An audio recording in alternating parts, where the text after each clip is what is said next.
Hello, how are you? Today I brought a delicious recipe for you to replace your afternoon snack or even breakfast. It's an amazing recipe to help you replace bread and have healthier options in your daily routine. It's very quick, has no wheat flour, no gluten, and is delicious. Stay until the end because you won't want to miss it. If you love easy, quick, and healthy recipes, you will love the channel. So take advantage, subscribe if you're new, and remember to activate the bell to receive notifications because there are new videos here every day and you won't want to miss them. When you make this or any of my other recipes, don't forget to come back here and comment on how it turned out. Let's start our recipe, remembering that the ingredients with their quantities and nutritional information, as always, will be down here in the description and in the first pinned comment. So it's very easy for you to find. This is going to start very easily by blending in the blender, so I'm going to put the eggs in here. Remember that I have a video here on the channel talking more about what happens if you eat eggs every day, whether eggs increase cholesterol or not. Eggs are a great source of protein, inexpensive, so it's very interesting for us to consider adding more of them to our daily routine. To the eggs, I will blend at this first moment the garlic. It seems like there's a lot of garlic here, but it's to give a special flavor. Remembering that garlic brings many super beneficial properties for our health, for our immunity. I have many very interesting videos on the channel talking more about garlic tea, the benefits of garlic, what happens if you eat garlic every day, how to make garlic water, which is also amazing. I will leave everything down here in the description for you. If you like these recipes for an afternoon snack, for breakfast, go ahead and leave your like and I'll come back and make more recipes like this for you. Let's blend this now until it turns into a garlic and egg juice. You'll understand soon. Hold on.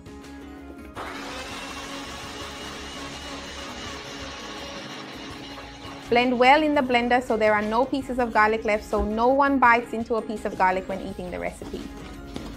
I wanted to blend this first so it's well processed, well blended. And now here I'm going to add the non-fat natural yogurt. Remember that a good yogurt must contain milk and lactic culture.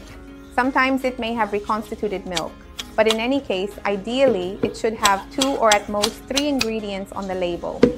I have a video here talking more about how to choose a good yogurt. And I have a very easy natural yogurt recipe with several tips, and I will leave it down here in the description for you. It already smells good. I love the smell of garlic. I'm going to add a little salt and baking powder here. I'm going to put it here to blend so there aren't those lumps that sometimes remain. So let's blend this a little more now and then we'll add the last ingredient. Hold on.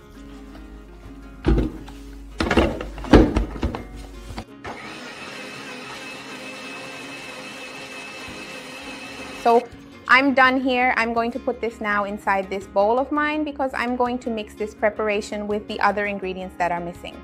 Actually, there's only one missing, but optionally you can add one more for seasoning, which is what I'm going to do here because I like a lot of seasoning in food. Tell me here what your favorite seasoning is, what you usually use to season your food. I confess that garlic and onion are always in my house every day, but I really love cumin, curry, paprika, and now I'm going to add a bit of chives here as well to bring more of that fresh taste, still on this theme, more from the allium family. I also have a video here talking about the benefits of chives, but if you don't want to add it, you don't have to because it won't change the consistency of the recipe, so that's why I say it's optional. I'm going to gradually add the oat flour here now. To make it easier, I weighed it beforehand and I'll add it little by little until it reaches the right consistency. In the end, I'll note down here below how much oat I use. I will calculate the difference to make it more accurate because sometimes I use a tablespoon and depending on the size of the spoon, it can vary, so I thought it would be easier to do it this way. So I'm going to start by mixing it and then we'll reach the right consistency together here. I'll show you what the consistency should be so you can replicate it at home.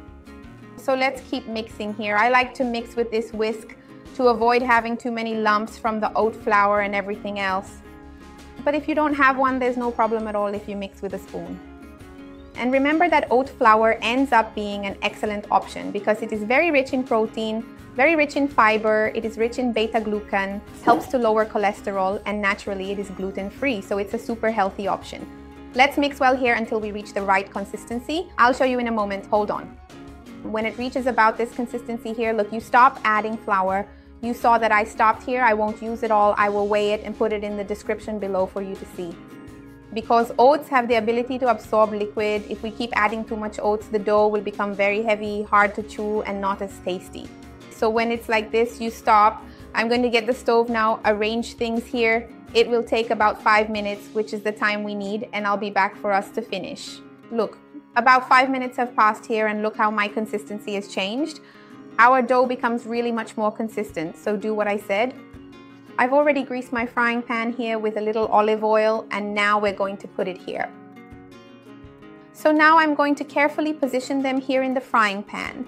My frying pan is already completely preheated here and is nice and hot now. I'll gently place a small amount of batter into it right here. I'll try to fit about 3 pieces comfortably within this space. Let me see if I can. If needed, you can adjust it like this as well.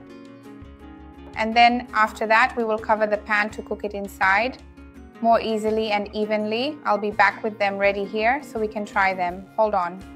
Let's see, I think it should be good by now, especially this one that I put in first. Pay attention then, because we don't want it to get too toasted. But if you need to later, you can always flip it again to the same side so it gets more golden. Just don't let it overcook so it doesn't get burnt, because it becomes more bitter.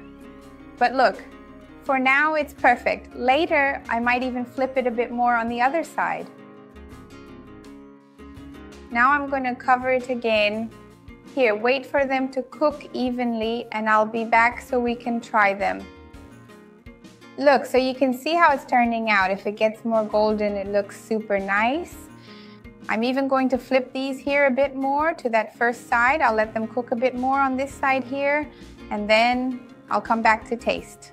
I prefer to do this process a few times so it doesn't get burnt, as I mentioned. So let's wait a bit. I think it's ready now. I'll show you here how it looks on this other side. Now it's more golden. Now, indeed, it looks very appetizing. I'm going to place them here on my plate now. And let's open it up here so you can see the consistency, the texture of this recipe. The smell is amazing. I'm gonna cut a piece here so you can see how it looks inside. Make it at home, you won't be able to resist. Look at this, look how delicious it is. Remember that you can eat it plain, or you can have it with my cheese recipe or avocado mayonnaise, flaxseed, chicken pate. I have many cheese spreads and pate recipes here on the channel. I'll leave this playlist here to inspire you. Tell me what you would eat this recipe with. I would love to see your comment. Give the video a like because it also helps me.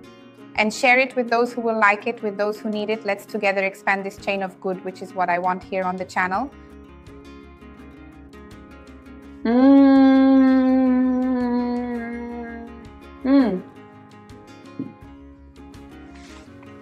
It's very soft. Besides this delicious garlic bread flavor, the texture turned out excellent. You're going to love it. See you next time. Bye.